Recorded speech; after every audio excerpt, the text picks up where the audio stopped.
हिंदी की दुनिया में आपका स्वागत है। आज हम नवी कक्षा की प्रथम भाषा की हिंदी पुस्तक हिंदी चंद्रिका के गद्य विभाग से हिमांशु जोशी जी की रथ चक्र पढ़ेंगे।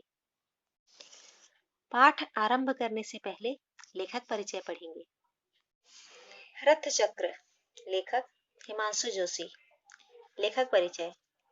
हिमांशु जोशी का जन्म 1935 ईस्वी में उत्तर प्रदेश में हुआ था। आप 30 वर्ष तक साप्ताहिक हिंदुस्तान में वरिष्ठ पत्रकार रहे। वागार्थ पत्रिका के संपादक भी रहे हैं। 40 वर्ष से लेखन कार्य में रत हैं। मुख्यतः कहानी और उपन्यास ही लिखे हैं। साथ ही कविता, संस्मरण और यात्रा वृतांत भी लिखा। कई कृतियों का नाट्य रूपांतर भी हुए। कई भाषाओं में उनकी रचनाओं का अनुवाद हुआ है। साधारण जनता की समस्या को सहज, सरल, स्वाभाविक तथा मार्मिक ढंग से वर्णन किया है। दर्द और संघर्ष को झेलते हुए सर उठाकर खड़े होने की बात कही। लोक भाषा की सहजता और सरलता आपकी भाषा की विशेषताएं हैं। उत्तर प्रदेश हिंदी संस्थान, केंद्रीय हिंदी संस्थान, हिंदी अकादमी दिल्ली, राजभाषा विभाग दिल्ली ने उन्हें साहित्य सृजन के लिए सम्मानित किया है। उनकी प्रमुख कृतियां हैं कहानी संग्रह, रथ चक्र, मनुष्य चिन्ह, इस बार फिर बर्फ गिरी तो, उपन्यास अरण्य, महासागर, कगार की आग, समय साक्षी है, सागर तट के शहर। कविता संग्रह नील नदी का वृक्ष, अग्नि संभव, यात्रा वृतांत, यात्राएं, सूरज चमके, आधी रात, संस्मरण, यातना शिविर में, 8वां सर्ग, संकलन उत्तर पर्व। विचार बिंदु देखिए। रथ का पहिया चलता रहता है, वैसे ही समय बीतता जाता है। रथ चक्र का मतलब हुआ काल का चक्र। रथ चक्र की कहानी मन को छूने वाली है। बहुत दिनों के बाद लेखक अपने गांव में पहुंचते हैं। पुरानी बातें याद करते हैं। लेखक के पिताजी फौज में काम करते थे। ड्यूटी करते समय गोली लगी, मारे गए। लेखक के बाबा मतलब दादाजी इस घटना के बाद शोक में डूब गए, लेकिन वे अपने पुत्र के परिवार का पालन पोषण करते रहे। बहुत सी बाधाएं आई, लेकिन वे दबे नहीं। वे अपने पुत्र की इच्छाएं पूरी करने में लग गए, जैसे बगीचे में फल वाले पेड़ लगवाना, अपने पोतों को पढ़ाना आदि। लेखक के बड़े भैया उस घटना को ठीक समझते थे और अपने छोटे भाई को समझाते थे। एक परिवार के स्नेह और कर्मठता इस कहानी के विषय हैं। चलिए पाठ शुरू करते हैं। रथ चक्र। पीली पीली धूप निखरने लगती है। चीड़ के लंबे लंबे पेड़ और भी ऊंचे लग रहे हैं। बर्फ से ढकी पहाड़ों की चोटियां पिघलते सोने की तरह चमक रही हैं। धुंधलके के उस पार मैं कुछ खोज रहा हूँ, पर स्पष्ट कुछ दिखता नहीं। आज वर्षों बाद मैं फिर आया हूँ यहाँ अपने घर। यहाँ के कण कण में शैशव की कितने ही हर्ष विषाद विस्तृत स्मृतियां बिखरी पड़ी हैं। पिताजी का स्वर्गवास हुआ तब हम छोटे थे। माँ का बिलक बिलक कर रोना, दीदी के कभी ना थमने वाले आंसू, बाबा का कोरा कागज सा सफेद चेहरा आज भी अनायास याद आते हैं तो अजीब सिहरन सी होती है और मैं कांप कांप उठता हूँ। मैं तब बहुत छोटा था। देहरी के पास माँ सिर झुकाए बैठी थी। बाबा पत्थर की तरह गुमसुम हो गए थे। एक भी शब्द बोल ना पा रहे थे। दीदी मुझे गोद में उठाए चुपचाप रो रही थी, बस रोए ही जा रही थी। पिताजी की अकाल मृत्यु ने बाबा को और बूढ़ा बना दिया था। हाथ पांव अब अधिक चल ना पाते थे। स्मृति भी अब किसी सीमा तक साथ छोड़ रही थी। बातें करते करते बहक उठते। बार बार कोई बात बताने पर भी जल्दी भूल जाते। दुकान का जितना उधार जिनके पास था, उन सब ने ठेंगे दिखला दिए थे। सगे संबंधियों ने सहायता करना तो अलग रहा, पिताजी की आकस्मिक मौत का पूरा पूरा लाभ उठा लिया था। दोबारा अपनी रकमें वसूल करने से भी वे चूके न थे। किसी पड़ोसी दुकानदार ने ग्राहक तोड़ लिए थे। किसी ने अपने बगल की हमारी जमीन दाब ली थी। घर बाहर के सभी लोग जैसे हमें नोचने के लिए खड़े हो गए थे। कोई भी तो अपना नहीं दिखता था। बाबा बूढ़े थे, हम छोटे। एक दिन बाबा ने बड़े भैया को बुलाया। पता नहीं क्या कहा कि बड़े भैया सारा दिन उदास रहे। शाम को जब खेत से लौट रहे थे तो भैया बोले, जीतू, मैं पढ़ने अल्मोड़ा जाऊं तो तू घर का काम देख लेगा? मेरी समझ में बात आई नहीं। भैया पढ़ने जाए यह ठीक है, लेकिन घर में मुझे क्या देखना है और कैसे? तू सारा दिन इधर उधर मित्रों के साथ घूमता रहता है। देखना, बाबा बूढ़े हो गए, इतना बड़ा कारोबार है, दुकान में उनसे अधिक काम हो नहीं पाता। मुनीम रखते हैं लेकिन वे भी लूट खसोट में कसर नहीं छोड़ते। तो स्कूल से लौटकर सीधा घर आया करना, किसी काम में मदद कर देना, इससे बाबा को बड़ा सहारा मिलेगा। बड़े भैया का स्वर भीग आया था।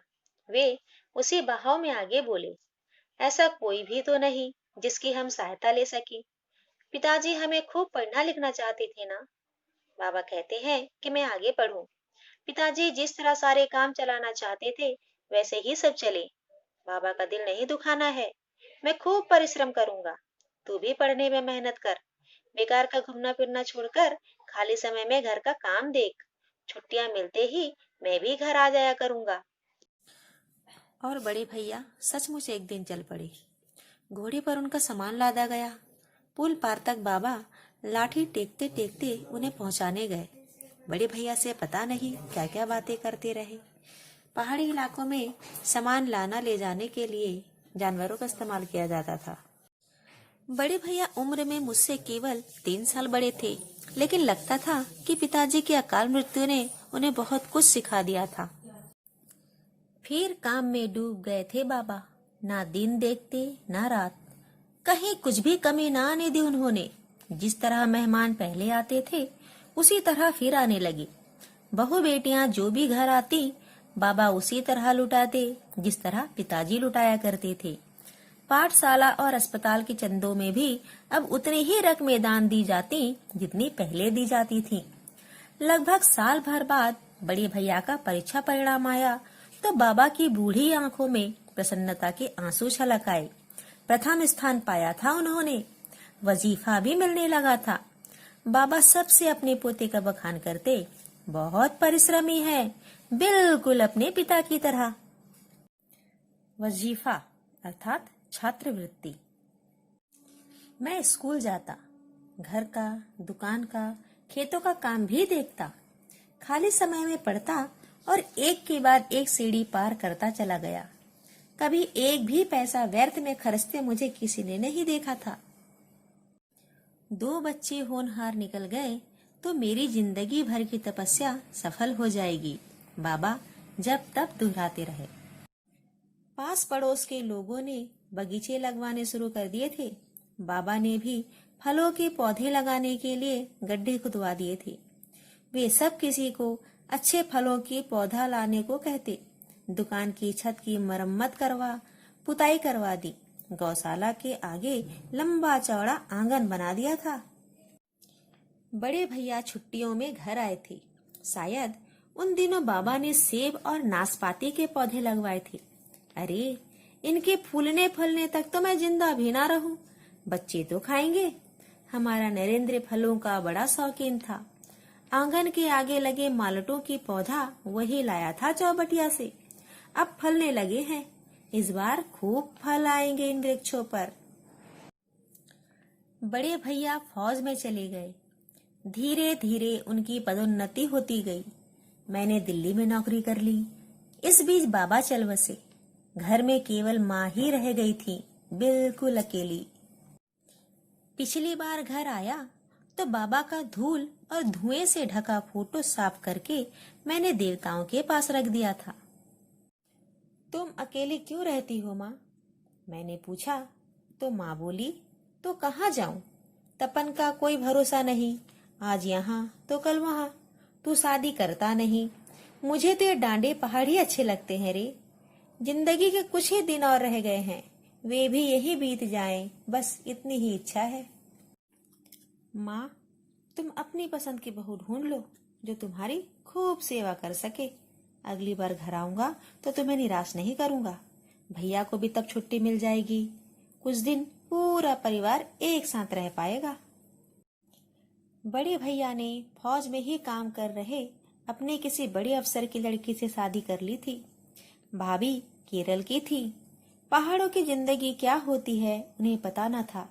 एक बार अम्मा उनके साथ कुछ महीने बिताने के लिए गई, लेकिन थोड़े ही दिनों में लौट आई। वहाँ की जिंदगी उन्हें रास न आ पाई। मेरे दिल्ली लौटने के कुछ महीने बाद माँ का लिखवाया पत्र मिला था। तेरे लिए चांद सी बहू ढूंढ ली है, तपन को लिख दिया है, वह भी आएगा, चैत में शादी होगी। चैत से पहले ही देश की स्थिति बिगड़ने लगी। पाकिस्तान से युद्ध शुरू हो गया था। भैया उन दिनों बांग्लादेश के मोर्चे पर थे, जैसुर की तरफ कहीं। युद्ध पर जाने से पहले भैया मिलने आए थे। एक दिन मेरे साथ रहे। सारी रात वे सो ना पाए। घर की, बाहर की, पता नहीं कहां कहां की बातें करते रहे। मेरे लिए कुछ कपड़े खरीद गए। अपने हाथ की बहुमूल्य घड़ी उतारकर मुझे दे गए। भाभी और बच्चों से जानबूझकर नहीं मिले। बोले इससे दिल कमजोर हो जाता है, जो होगा देखा जाएगा। रेलवे स्टेशन तक मैं छोड़ने गया तो भैया देर तक मेरा हाथ थामे रहे। जीतू, तू बहुत कमजोर है, अपनी सेहत का ध्यान रखा कर। लौटने पर अब की बार खूब लंबी छुट्टी लेंगे। 1-2 महीने आराम से घर पर बिताएंगे। बंगला नुमा नया मकान बनवाएंगे। जब ट्रेन चलने लगी तो मैंने देखा भैया के चेहरे पर एक अजीब सा भाव था। घमासान युद्ध की खबरें आती।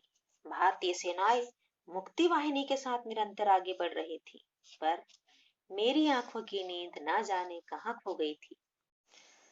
तभी एक रात तार मिला। लिखा था मेजर तपन कुमार ढाका के पास ही किसी मोर्चे पर शत्रु से लड़ते हुए वीर गति को प्राप्त हो गए। यहाँ वज्रपात असह्य था हम लोगों के लिए। माँ पागलों की तरह दिन रात रोती रहती। मैं घर आया तो भाभी साथ थी और दोनों बच्चे भी। माँ ने तो अब आने को लिखा था। चैत में लगन तय किया था। माँ सुबह सुबह कर रोने लगी थी। माँ, तुम्हें बहू चाहिए थी ना साथ रहने के लिए? लो, भाभी आ गई। ये छोटे छोटे बच्चे हैं, इनकी परवरिश करनी है। भैया चल बसे तो क्या हुआ, हम तो हैं।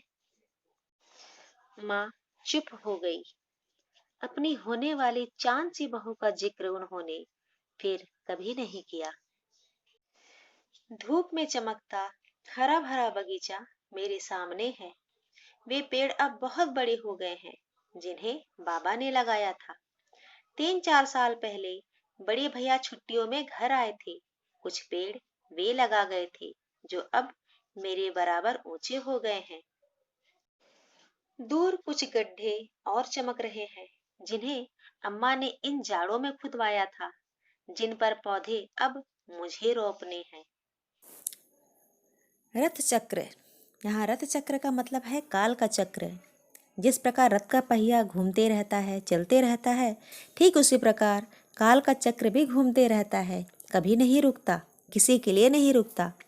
जीवन के इस रथ चक्र में पहले लेखक के पिता पीसते हैं। उनकी मृत्यु के बाद लेखक के दादा, फिर लेखक के बड़े भाई और अंत में स्वयं लेखक को जीवन के इस रथ चक्र में, काल चक्र में पीसना पड़ता है। अर्थात जो जिम्मेदारियां लेखक के पिता पूरी करते थे, उनकी मृत्यु के बाद जिम्मेदारियों का बोझ लेखक के दादा के कंधों पर आ गया। दादा की मृत्यु के बाद लेखक के बड़े भाई ने जिम्मेदारियां निभाई और फिर लेखक के बड़े भाई की मृत्यु के बाद स्वयं लेखक को उन जिम्मेदारियों को उठानी पड़ी, जो पहले लेखक के पिता, दादा और बड़े भाई ने उठाई थी।